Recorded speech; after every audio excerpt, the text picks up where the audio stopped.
But the issue on the referendum is dual citizenship at this time.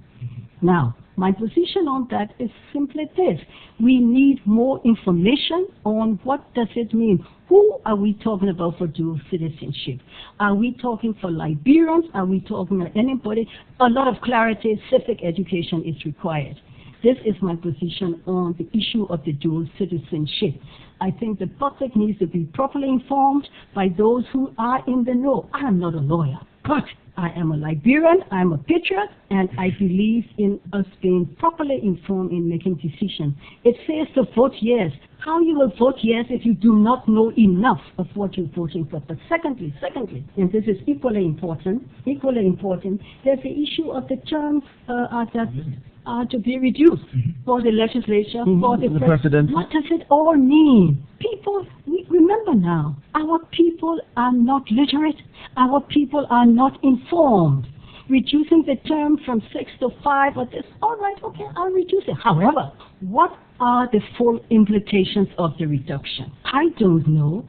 Our people need to know. Let's just take the reduction of the terms of the presidency. We are talking about reducing it from 6 to 5. Our people say, oh, but yeah, let's reduce it. However, what are the implications of the reduction? Can there be presumed implications?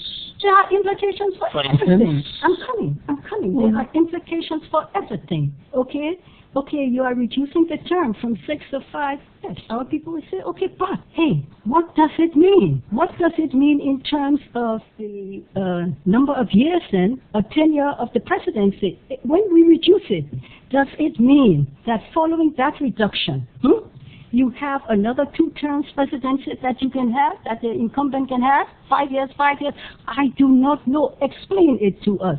If it means that reducing it to 5 years means that the incumbent president, whoever it is, it may be Mr. We are president, it may be another. The point is, does it mean that we're having 3 terms that is not constitutional? I do not know. Those who know must explain this to our people. This is what I mean. Therefore, I do agree with the position of Gloria Scott, former Chief Justice, that it is not timely for the referendum to be held in December at the same time. I would even go as the voting. I would go further, say you need 6 months to a year, and constitutionally, there is a requirement. So why do you think it's not timely?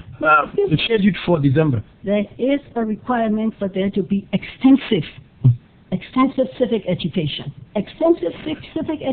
So people can properly understand what it all means. There is, I think it's chapter 10, 12 of the Constitution that says that it is important for there to be proper media and education. Now, there are plans, I understand, October 16 for NEC to start a media campaign and all. September 16 to December is less than 2 months. We have a lot to do. People need to understand, and so the timeliness in terms of sufficient time for people to understand what is this referendum all about. It is important. You've got to go all over the legislatures and all. They've got to go all to the place. There is a requirement. But as I said, I understand. The requirement will be met October 16 when NEC starts. October 16 is nothing. It's less than 2 months. It's a major constitutional issue. People need to be properly informed. That is what the Constitution says, and we shouldn't take this too easily. We agree, but we must do this thing properly, and people need to advise the president properly on issues. People need to advise the president on issues. Every morning when I say my prayers, I pray for the presidency of the nation, and I pray for discernment of his advisors. Discernment, yes, discernment to be able to advise properly. You have to advise the leadership. You used to do that under former President Ellen Johnson Sirleaf, your then boss? Yes, of course. That is the objective of having a government. The objective of having a government is that you have a team of people who are your lieutenants. There is this famous a team of rivals, Franklin Roosevelt. Franklin Roosevelt, they called them, it was a team of rivals, I don't recall exactly, but in other words, a government consists of the president, the executive, his cabinet. And his cabinet are supposed to give him advice.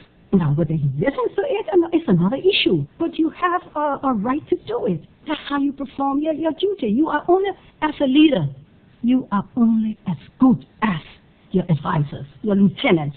You are only as good as your lieutenants. Your lieutenants must advise you properly, must help to guide you. That is their requirement. That is their obligation.